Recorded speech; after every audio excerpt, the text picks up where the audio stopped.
obeležavanje velikog jubileja, 650 godina od osnivanja nekadašnje srpske prestonice. Upravo smo danas i u Kruševcu. Jedan od razloga je i da ćemo ovde kod naših prijatelja u Kulturnom centru Kruševca i donirati 67 knjiga iz bogatih izdanja Večernjih novosti.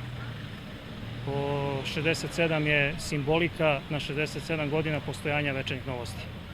Ponosni smo na to i to će biti samo jedna u nizu akcija sa Večernjim novostima koje ćemo raditi ne samo u Kruševcu, to smo već radili u Nišu i u Smederevu i nastaviti po drugim gradovima Srbije. Nismo mi slučajno danas ovde. Mi smo u najnovijem broju časopisa Borba upravo pisali o Lazarevom gradu, gradu Kruševcu, sa velikom tradicijom.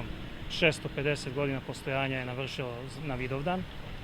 I ono što je najbitnije, želimo da istaknemo da je grad Kruševac prepun znamenitosti, prepun poznatih lica, prelepa rasina, jastrebac. Zahvalnost na vrednoj donaciji istakla je direktorka Kulturnog centra Kruševac Violeta Kaplarević. Nama je zaista drago ovde što danas smo gosti direktoru i njegovim saradnicima iz časopisa Borba, koji su prepoznali značaj našeg grada, posebno u ovoj godini kad obeležavamo i veliki jubilej 650 godina od osnivanja Kruševca.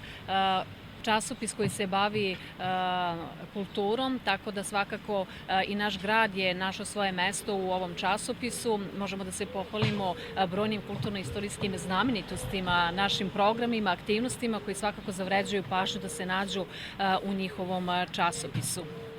Časopis Borba krase tekstovi studenata sa različitih fakulteta i univerziteta. Teme su iz oblasti kulture, tradicije, turizma, ekologije i starih zanata. A kako ističe direktor Andrija Jorgić, časopis je besplatan i ostaće takav jer kultura nema cenu.